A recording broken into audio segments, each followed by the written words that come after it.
Hola, ¿qué tal? Muy buenos días, muy buenas tardes, muy buenas noches.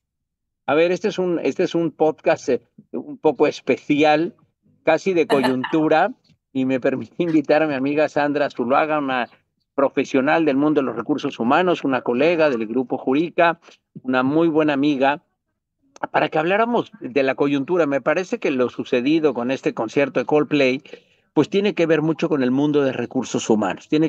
Bueno, opina todo el mundo, opina gente que obviamente sabe, o gente que yo creo que no sabe, y bueno, habla mucha gente de temas reputacionales, de posicionamiento de la empresa y todo, pero a mí me gustaría pues atacar formalmente el tema desde la perspectiva de lo que nos corresponde a nosotros, recursos humanos. Entonces, por eso le pedí a Sandra que pudiéramos conversar ella y yo, más que una conversación de Sandra y mía en relación como hacemos típicamente el podcast. En esta es más bien para hablar del tema, más que entrevistar a Sandra, es que hablemos, Perfecto. que ella y yo rebotemos sobre lo que pensamos, cómo vemos las cosas, qué debiera hacer la empresa, qué debería haber hecho la directora de recursos humanos, el director general. Este, Seguramente Sandra le ha tocado por su experiencia profesional en otras empresas. A mí mismo me ha tocado en otras empresas cosas, pues, si no idénticas, pues muy parecidas, ¿eh? Entonces, no es una novedad. Tampoco yo creo que nos estamos ahogando en un vaso con agua, porque yo creo que esto pasa decenas de miles de veces diario. Lo que pasa es que ahora sí son muy público. Entonces, más bien lo que me interesaría es que lo discutiéramos o lo conversáramos, Sandra, en términos de decir, a ver, cómo debiera ser, qué políticas debería haber o qué políticas tú conoces o qué políticas tú has aplicado en materia de recursos humanos sobre casos como estos? Eh, ¿Qué debieran haber hecho en este caso la empresa? Esperar que él o ella hablaran. Eh, Hablemos, conversemos tú y yo. A mí lo que quisiera es que hiciéramos una charla tú y yo de esto, más que estar haciendo así como ni juicios de valor y mucho menos, sino más bien pues, hablar, decir, a ver, en términos de la función de recursos humanos, cuál es nuestro quehacer en relación a este tipo de cosas. Ay, no, y además me parece que tengamos la posibilidad de conversarlo ahorita, justo que está pasando, porque yo hoy en día, Octavio, veo mil memes de recursos humanos y de recursos humanos, o sea, hay muchos memes alrededor, ¿no? Entonces, por eso es que me parece, pues, mira, pasan las cosas como tienen que pasar. Yo recuerdo que hace un tiempo, hace muchos años, en una organización, se hicieron novios el financiero y la comercial, ¿no? El CFO y la CMO, ¿no? O CCO, ¿no? O sea, la Chief Commercial Officer, ¿no? Y entonces, y te estoy hablando de 1980, una cosa así, eran los 80s, estábamos finales de los 80s, cosas así. Cuando la función de recursos humanos empezó a institucionalizarse en las empresas, principalmente en las empresas grandes, ¿no? Porque todavía en las empresas grandes, hablo de empresas multinacionales, ¿no? Y entonces y empezaron a sacar las políticas y temas que debían ocurrir. Y me acuerdo que una conversación que tuvimos en ese momento, yo estaba muy nueva en la función, y la que tenía verdaderamente la función era mi jefa, pero mi jefa de recursos humanos había sido la secretaria de la dirección general por mucho tiempo, ¿no? Entonces, cuando ella pues le mandaron esa situación, o cuando ella vio la situación no la vio como grave, entonces yo era la que estaba recién salida de la universidad, que estaba trabajando estos temas y que estaba dentro del área, y entonces empezamos a abordarlos y concluíamos que con la casa matriz que pues que había un conflicto de interés, ¿no? O sea, porque tener dos personas de dos posiciones tan altas dentro de la organización con una relación, pues inmediatamente empieza a haber tráfico de influencias, filtración de información y una serie de cosas que afectan, ¿no? Entonces, cuando vemos un caso como el que estamos viendo ahorita, como el concierto de Coldplay, cuando encuentran a este CEO con su directora de capital humano, por supuesto que hay un conflicto de interés y por supuesto que hay algo que ellos mismos saben que está mal, tan mal que ellos mismos se ocultan. Entonces, ¿cuáles son las políticas que yo veo que fallan o que no se dan valor en capital humano, dentro de capital humano? Primero está el código de ética, ¿no? Y el código de ética tiene que estarse instaurando, recapacitando y hablando del código de ética continuamente.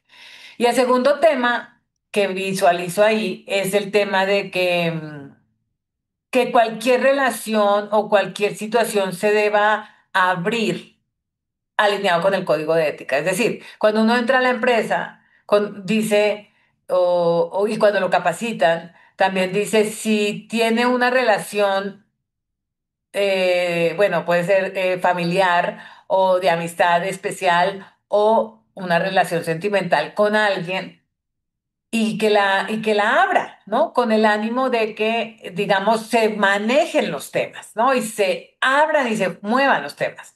¿Y qué temas se deben mover? Pues por supuesto se tiene que gestionar el tema del conflicto de interés. Es decir, la persona no debería estar ayudando o tomando decisiones o abogando por la persona que es su amante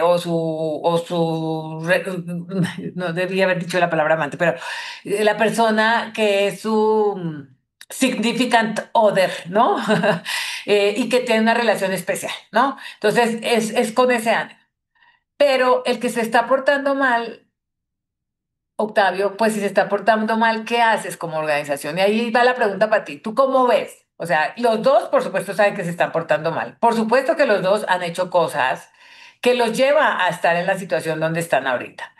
Y saben que se tienen que ocultar. Y no solamente porque son casados, ¿sí? Sino A ver, porque... yo creo que eso es una gran diferencia primero, Sandra. A ver, hay gente que dice eso puede no ser una gran diferencia o no. Yo creo que primero, o sea, aquí hay una gran diferencia porque claramente tú dijiste ahorita, ay, no debería haber dicho amantes. Bueno, pues no sé qué eran ellos, pero eso eran. Bueno, ¿qué Eso, quieres decir? ¿Que eran noviecitos? O sea, pues no, vamos a decir la verdad, eran amantes porque ella estaba casada o ella está casada y él también. Aunque creo que ella ya actuó más rápido y ella se quitó el apellido de él desde ya, pero bueno, del ex marido, pues. Pero a ver, lo que quiero decir, no, mamá, no es cierto, dije una mentira. La que se quitó el apellido fue la esposa cosa del de él. director general. Pero a Sí, ver, fue la esposa de él. yo creo que hayan si estén casados o no estén casados, en una empresa, yo he tenido la oportunidad de dirigir recursos humanos en varias empresas, y un caso como este, por supuesto que hubiéramos tomado medidas radicales, porque la Entonces, política y la empresa hubiera dicho, no pueden estar dos empleados de ese nivel jerárquico involucrados. En la banca, por ejemplo, pasa mucho, Sandra, de que porque pues entran a las sucursales gente joven, se conocen las sucursales y muchos se empiezan a tener su primera relación amorosa ahí. Y lo primero que tienen que hacer los bancos es decir, pues, a ver, no tenemos problema que sigan siendo pareja, pero no pueden trabajar en la misma sucursal, por ejemplo, ¿no? o Si la es el misma caso, dirección. pero o en la misma área. Entonces, a mí me ha tocado en muchas empresas que tenemos casos así y lo que se dice es, sí puedes seguir trabajando en la compañía si son novios, si son pareja, eh, pero no pueden trabajar en la misma área y no pueden tener una relación directa el uno del otro o una dependencia. Entonces, en este caso, lo que pasa es que hay claramente un inmenso conflicto de intereses en que el director general y la directora de recursos humanos tengan una relación. O sea, los Duda. dos deberían Ahora, ir, pero en mira, mi Octavio, punto de vista, los dos deberían haber ido a la calle en ese instante. pero A, ahí a va el menos de que en la punto. empresa, oye Sandra, a menos de que en la empresa no haya código de ética. Es que aquí voy contigo, pues me encanta cómo tú vas directo al tema, porque efectivamente todas esas políticas y demás son fabulosas, pero en una empresa multinacional, generalmente las empresas multinacionales y empresas que ya están muy desarrolladas, pasa. Pero las personas que hemos tenido oportunidades de trabajar en empresas que no necesariamente vienen de lo multinacional, que no tienen una práctica o una mejor práctica de capital humano, que vienes a instaurar la práctica de capital humano y eso pasa mucho con los emprendedores y todas estas empresas que están empezando a emerger con todo esto de la facilidad que hay ahora o de la necesidad de, a través de los sistemas y empresas de sistemas que están surgiendo, que no necesariamente están cuidando todo el tema de las mejores prácticas de capital humano. Empresas familiares, empresas que no puedo decir que sean empresas muy jóvenes, pero que no han tenido nunca la práctica de capital humano al nivel alto y entonces todas estas prácticas se les vuelve algo malo. ¿No? Se les vuelve algo malo porque el comercial puede decir o un director de área puede decir, oiga, yo quiero traer a trabajar a mi novia y si no se le planta enfrente a la novia o a la esposa o a, ¿no? O a la novia, que no necesariamente es la novia oficial, ¿no? Porque está casado, cosas, te puedo decir mil de casos. y lo pasa a recursos humanos a que lo dé y no aclara que la persona es la novia. Pues ahí hay un conflicto de interés, pero en una empresa familiar o una empresa, digamos que no tiene y no ha cuidado el tener mejores prácticas en capital humano, ¿qué pasa? Pues que se me está empezando a poner algo que, pues, de cuando acá tenemos que tener reglas de mejores prácticas en recursos humanos, se me vuelve esta una compañía de recursos humanos y no un banco o una comercializadora o una empresa de software, ¿no? Entonces, creo que todavía, y más ahora que están proliferando las empresas, necesitamos tener voces grandes que nos ayuden a educar en los temas de mejores prácticas para evitar los conflictos de interés, porque los conflictos de interés no son solamente por el tema de que, ay, que es que yo meto a mis amigos y demás, también los grandes fraudes, los grandes descuidos en los riesgos, los grandes temas que ocurren con las empresas surgen de esos pequeños comportamientos, de esos pequeños como pasarnos esta línea, que no, ay, no pasa nada, o sea, ¿por qué me ponen una límite tan importante? ¿Por qué no puedo contratar a mi esposa? ¿Por qué no puedo contratar a mis hijos? Siendo que no es el dueño, ¿no? O sea, y le pusimos un código de ética, pero ¿quién dice? ¿Por qué no cambiamos el código de ética a las empresas que no tienen casa matriz en otro país, sino que su casa matriz está aquí, que el dueño es subirme dos, tres pisos y le digo, oiga, ¿por qué esta señora, por qué este señor me viene a poner estas reglas? ¿No? Entonces, ahí nos falta educar. ¿Por qué es tan delicado lo que pasó con ellos? No es un tema solamente que los descubrieron en el concierto. Ellos saben que están haciendo mal. ¿Y qué más mal están haciendo? ¿Solamente la relación? ¿Qué más? ¿Cuál es el interés Y te iba de a decir mantener de una eso, mi relación querida Sandra. oculta? Te iba a Ajá. decir de eso. O estaba hoy, ahora que ha salido obviamente todo esto, ahora Sí. estuve leyendo una cosa bastante, no, no sé si científica en estricto sentido científica, pero sí comprobatoria, que cuando hay conflictos de este tipo, terminan afectando siempre, sí o sí, a la organización. Entonces, o porque, y aquí el orden de los factores no importa, no importa, es decir, siempre afecta el producto. En términos de que si fue primero el amorío y luego las decisiones, o al revés, se tomó una decisión y luego el amorío. El tema es que lo que se dice es que en muchísimas empresas, por ejemplo, Enron, ponen el caso de Enron y dice, en Enron había un problema de este tipo y pongo, dije de Enron porque pues, es un muerto, ¿no? Conocido, Pero sí. lo que dicen es, casi es como científico de que si hay ese tipo de conflictos se va a ver afectada la empresa. Mira, yo di muchísimos años clases en la Ibero de recursos humanos, en relaciones industriales. Di muchos años fundamento de relaciones, de fundamento de relaciones industriales, la primera materia propiamente de RI. Y voy a ser súper políticamente incorrecto y sostengo, lo vengo diciendo desde los años 80 que empecé a dar clases y lo digo hoy y sigo y digo políticamente incorrecto. El Chile y la nómina no combinan. Pues Y, mira, y ahora con mujeres ejecutivas no sé cómo se dirá, pero ven, te digo una cosa. Yo sí creo que, y lo vivo más ahora que trabajo tan de cerca con empresarios, ¿no? O sea, que estamos en los consejos y demás. Y cuando las voces, cuando estás empezando a que tu voz se escucha, que decir la importancia de cuidar, digamos, el tema del talento, que el talento tenga claridad, cuál es la ética, los valores y este tipo de cosas, y por qué los valores, pues es un tema que guía todas las prácticas de capital humano. Y cuando hablo de los valores, hablo perdón, y hablo de las prácticas, hablo de que los valores están inmersos en la evaluación de desempeño, ¿no? O sea, que con los comportamientos que vemos en las competencias están alineados con los valores y así te voy diciendo, digamos, cómo van saliendo estos temas, ¿no? Y cuando empiezas a ver que no, pues, ay, eso no es importante o no le ponen importancia no le dan importancia al tema ético y comportamiento individual de cada una de las personas.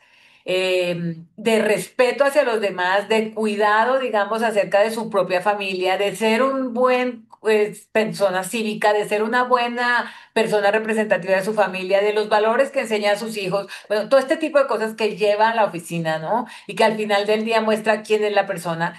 Lo que empieza a ocurrir,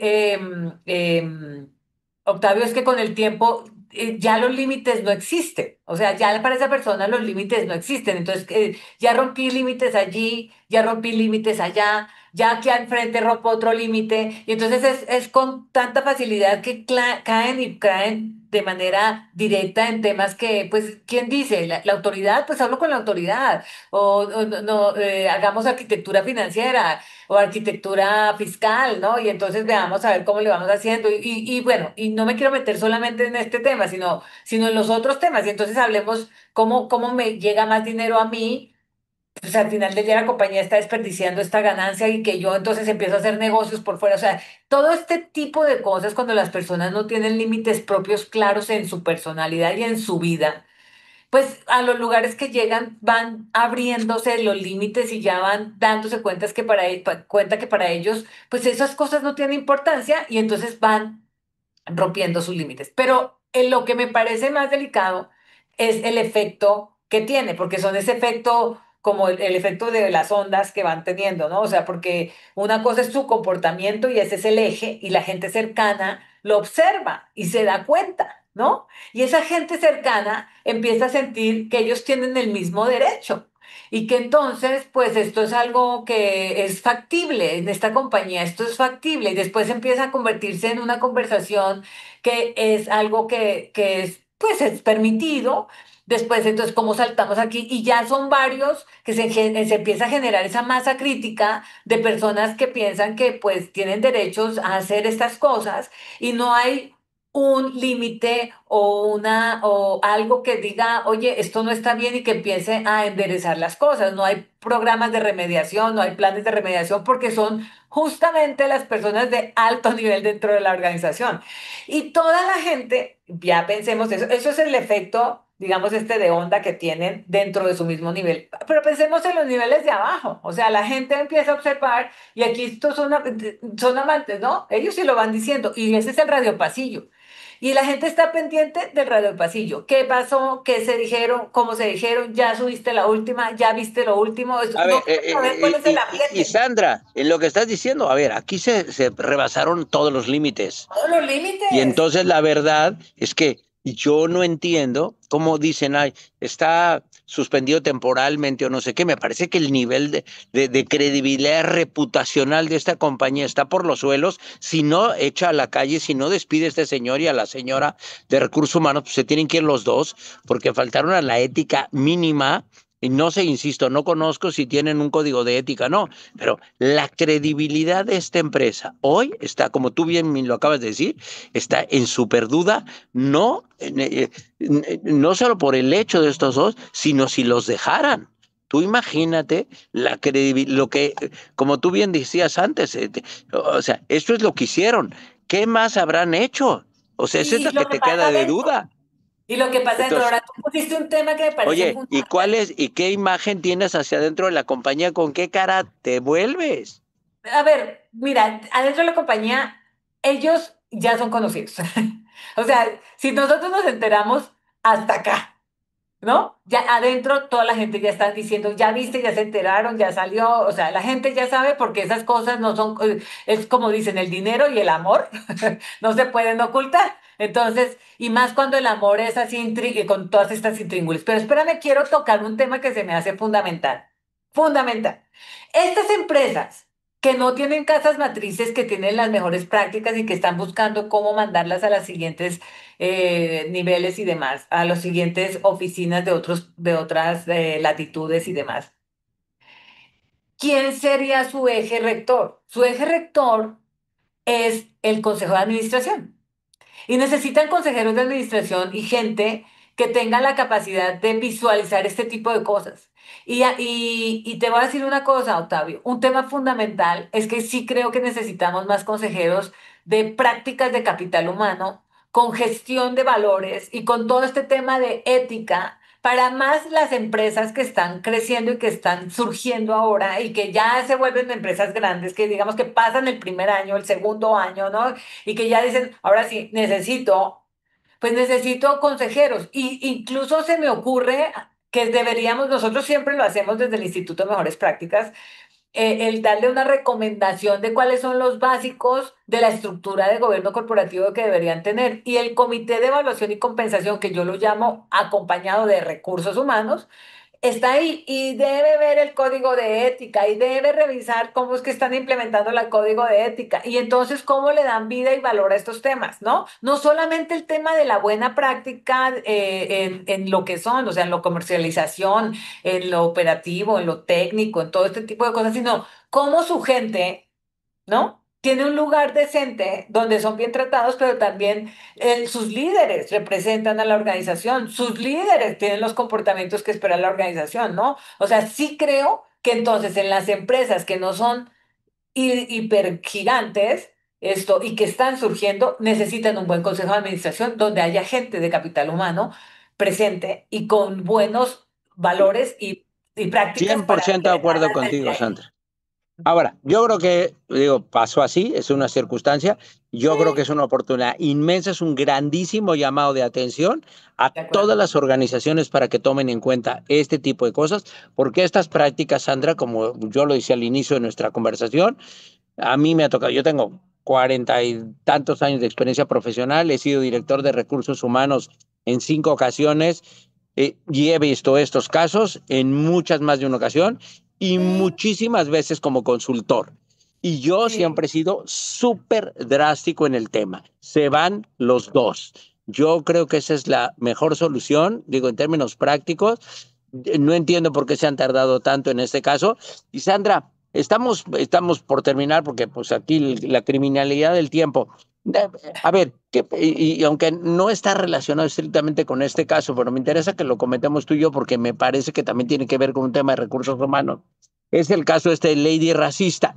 En oh, términos de que, a ver, ¿hasta dónde es el límite? ¿Cómo debemos preparar a nuestros equipos en términos de recursos humanos para estar preparados a gente que actúa como esta chica, como esta señora, sí, frente a nuestros empleados, a nuestros colaboradores, en un incidente, pues así, porque bueno, esto pasa todos los días en hospitalidad, no pasa en los hoteles, pasa en restaurantes, pasa en muchos lugares. sí. ¿Cómo debiéramos preparar? ¿Cuál es el límite para que un colaborador actúe de una manera razonable ante una humillación, una ofensa, como en este caso? Sí. ¿Qué debiéramos hacer? En términos, insisto otra vez, no estoy hablando de la señorita, me tiene sin cuidado quién es y lo que hizo. Estoy hablando de nuestra función de recursos humanos, es decir, y cómo debería haber actuado él. ¿Actuó bien? ¿Actuó mal? ¿Actuó demasiado sumiso? ¿Actuó, dónde están los límites? Mira, Octavio, ¿cómo lo veo?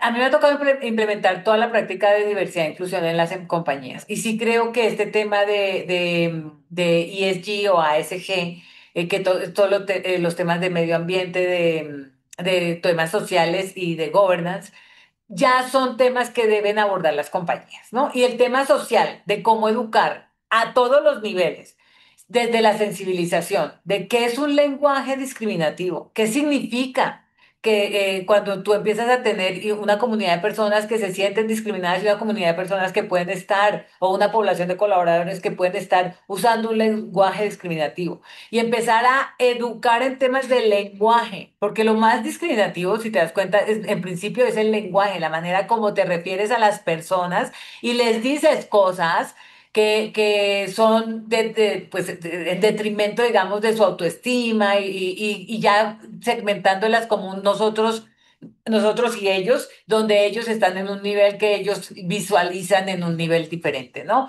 Y que tiene que ver con rasgos digamos, de raza, de religión, de temas estoy pensando en los países de nacionalidad, en temas de económicos y demás, ¿no? Entonces son temas sociales que en primera instancia el tema que tiene que ser capital humano es educar. Y al primero que se le eduque es a la gente de capital humano, ¿no? ¿Y qué hacer?